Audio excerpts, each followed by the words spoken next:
Hitler is on the brink of doing what Napoleon failed to do: conquer Russia. For the Russian people, the war is an unbroken agony of siege and defeat. In Leningrad alone, 350,000 civilians die of starvation. Russia reels and calls on her allies for help. Open a second front, cry the Russians, hoping to divert the German divisions at the gates of Leningrad, of Moscow, of Sevastopol, of Stalingrad. The German guns keep pounding.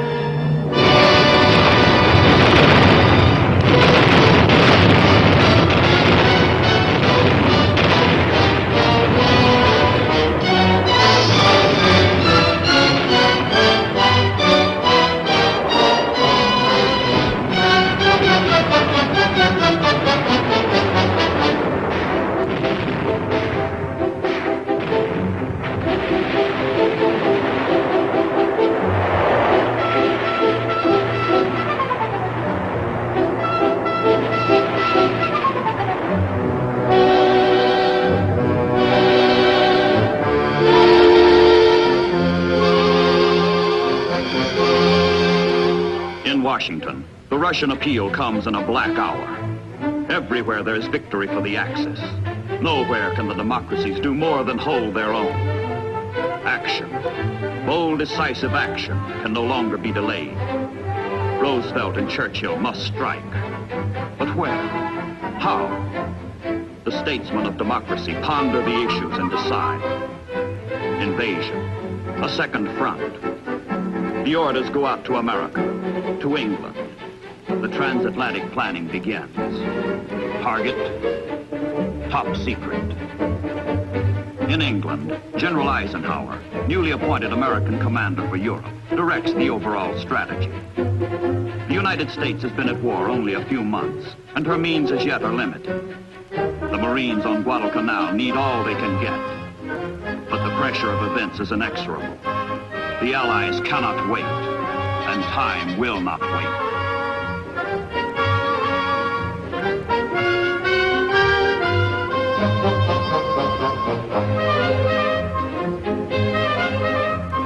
In October, troops embark at English ports for the first joint Anglo-American offensive in World War II. The troops do not know their mission. They do not know that they are one prong of a sweeping double thrust at the Axis in North Africa. The secret course is south, into the Mediterranean.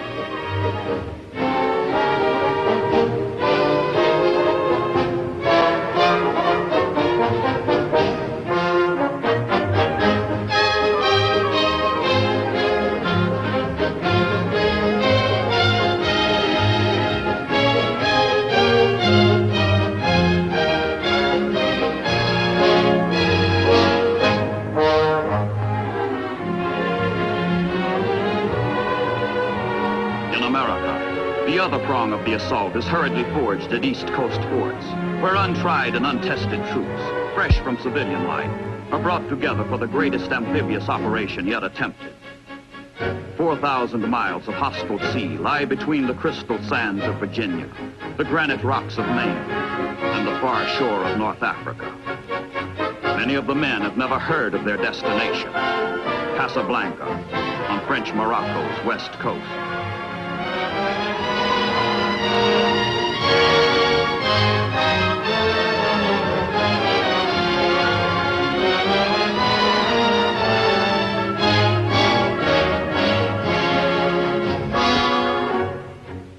Most of the troops have never been to sea before, and half the young sailors of the convoy are sailing the ocean for the first time. The Allies hope to trump some Axis tricks in a bold move which skeptics call premature. The chances of success are rated no better than 50-50.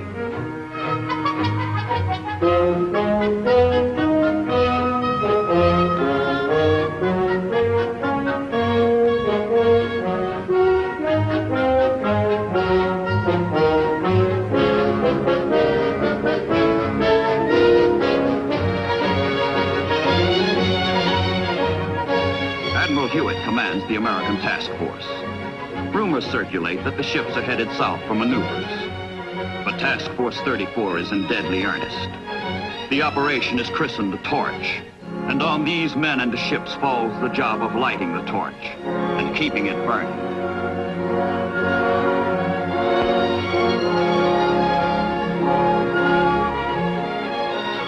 From America, from England, 650 ships and the 2 convoys plod their precarious way, converging slowly on the whole northwest corner of Africa, moving jointly toward the target.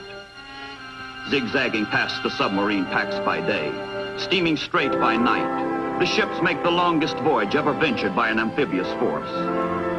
Get the soldiers across the vast and perilous sea safely.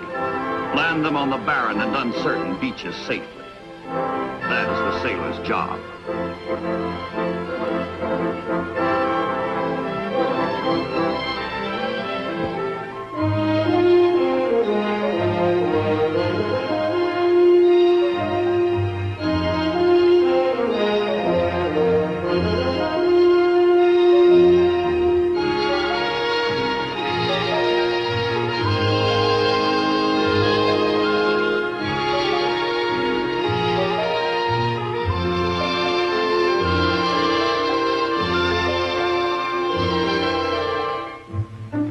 Sailors on watch are charged with the safety of the ships, gravest of responsibilities.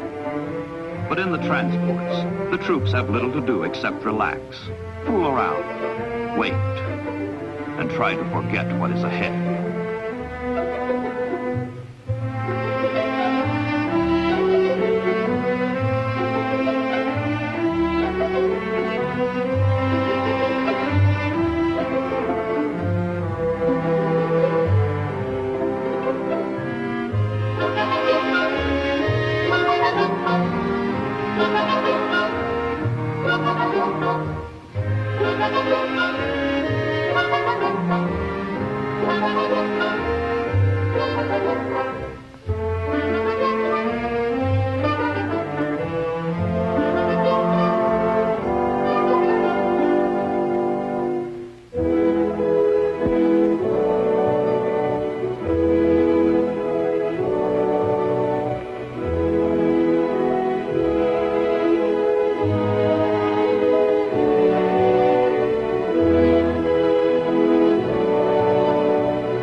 Briefings, discussions prepare all hands for the coming invasion.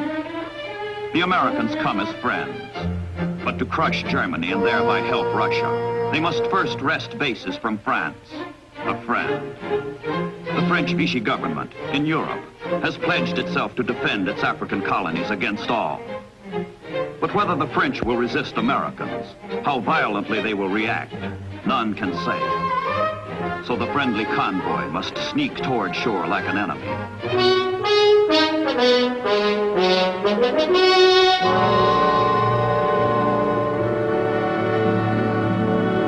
Now the convoy lies off the coast of High Barbary.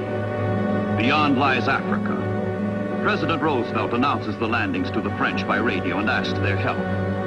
Then General Eisenhower urges the French to turn their searchlights skyward as a token of welcome. All hands hope and pray there will be no resistance.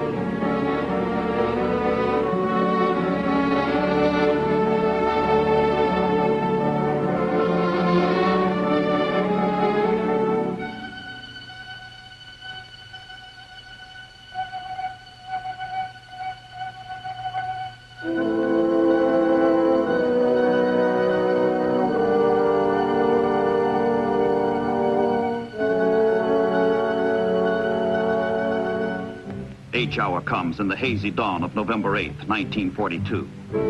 The troops go ashore, still uncertain whether they will be welcomed or resisted, embraced or shot.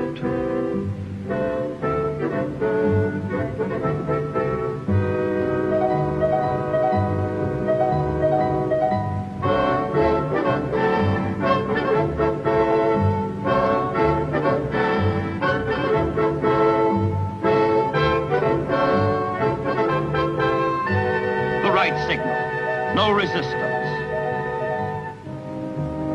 But the searchlights are deceptive. The lights are hostile, not friendly. The French are confused.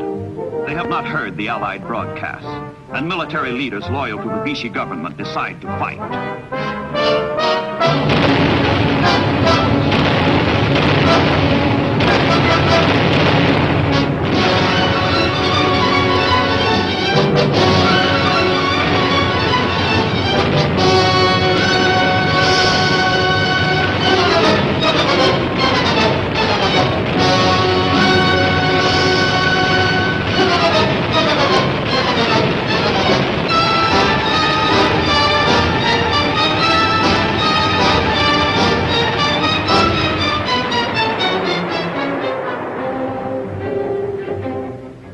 For the landing troops, no doubt remains now.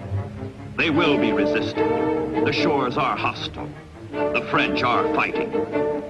But the assault proceeds as planned, and the troops head for shore on either side of Casablanca, the target. And lying at anchor in the harbor of Casablanca, more trouble. Ships of the French Navy.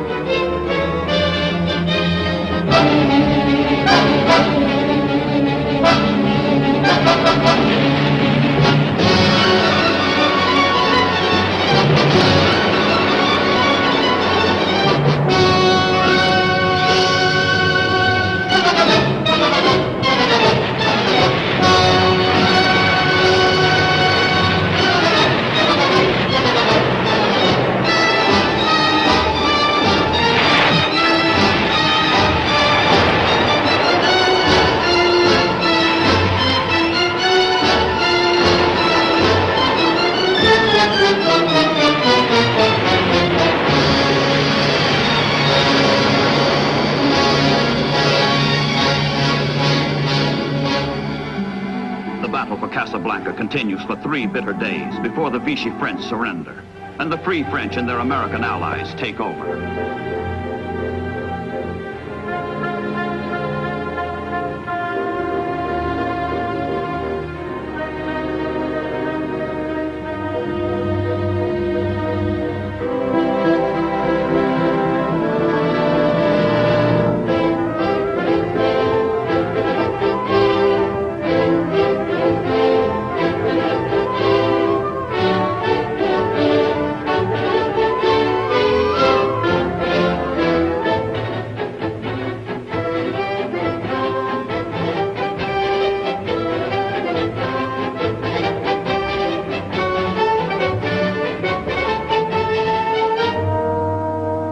Casablanca's harbor, a major prize.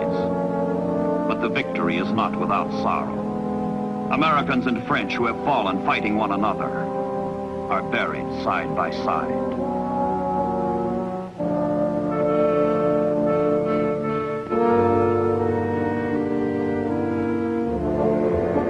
A German commission sent to negotiate with the French is trapped in Casablanca. This, says the general who heads the delegation, is the worst setback to German arms since 1918.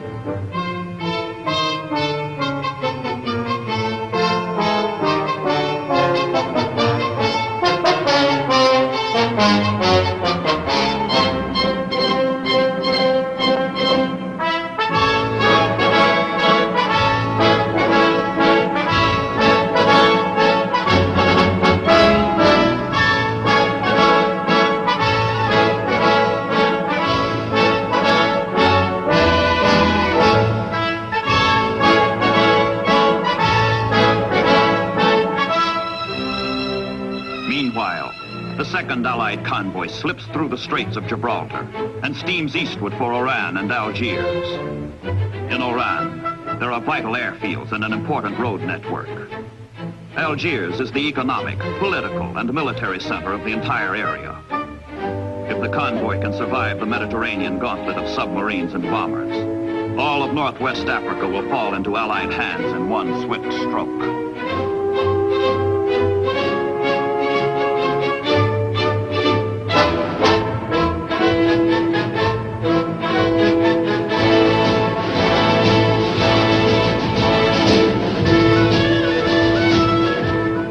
With some help from the French, the tactics work. The landings are the first major Allied victory in the war against the Axis. 3 days after the first troops touch the beaches, French North Africa is a fighting ally. The French themselves are now free to join the march against the common enemy.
At their newly won seaports, the Allies begin the enormous buildup of supplies in preparation for the ultimate conquest of all North Africa.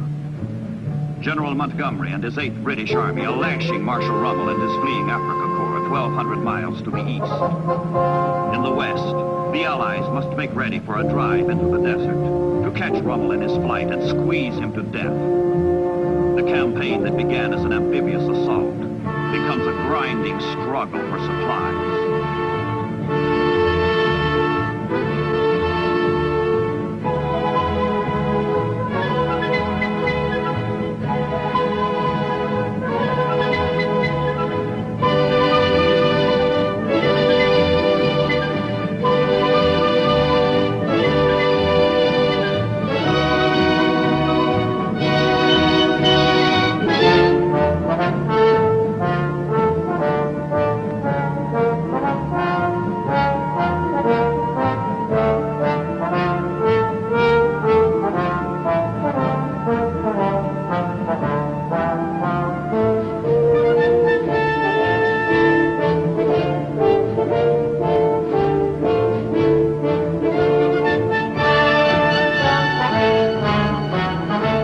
Showdown for the Mediterranean is on.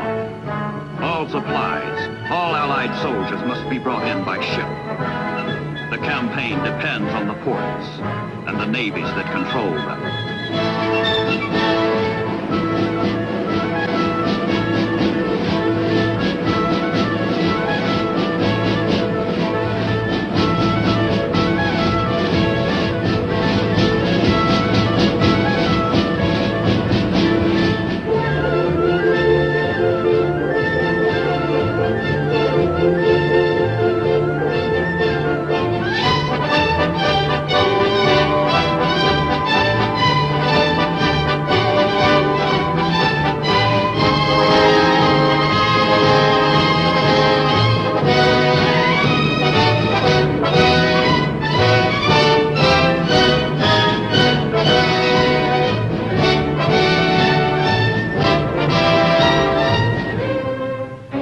British First Army spearheads the race toward Tunis and Bizerta, key ports in Rommel's rear.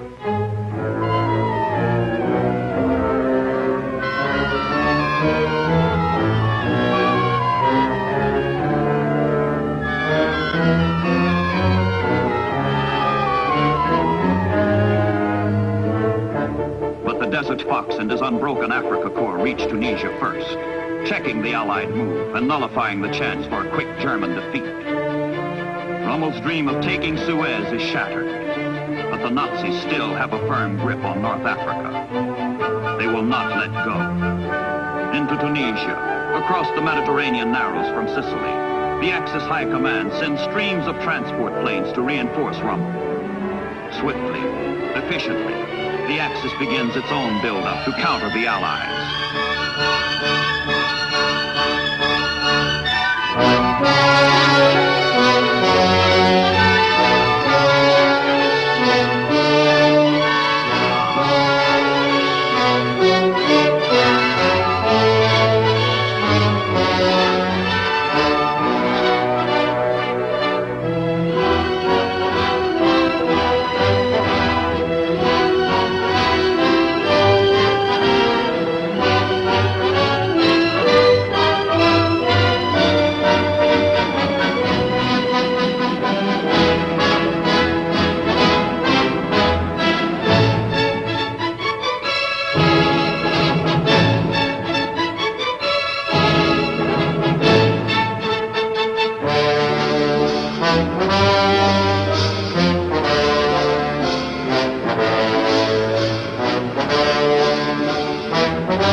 Pushing Rommel from both ends, from the east, from the west.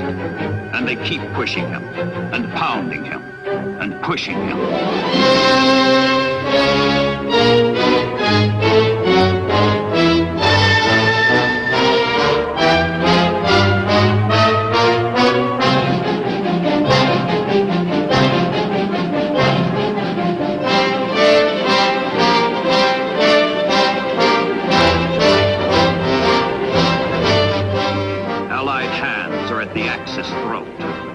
The pincers close. The sands run out for Rommel.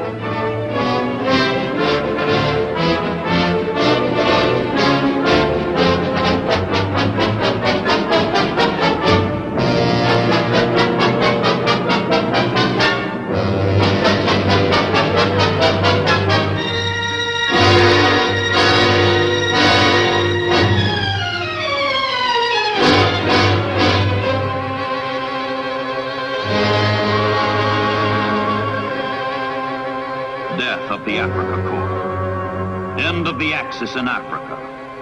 Defeated in the Mediterranean on sea and the sand. Its obituary is written in the names of supply ports which it could not hold, which marked the road to disaster. Alexandria, El Alamein, El Daba, Mersa Matruh, Sidi Barani, Saloum, Bardia, Tobruk, Gazala, Derna, Benghazi, El Agheila, Sirte, Guerat, Misurata, Homs, Tripoli, Sfax, Sousse, Cape Bon, Tunis, Bizerta.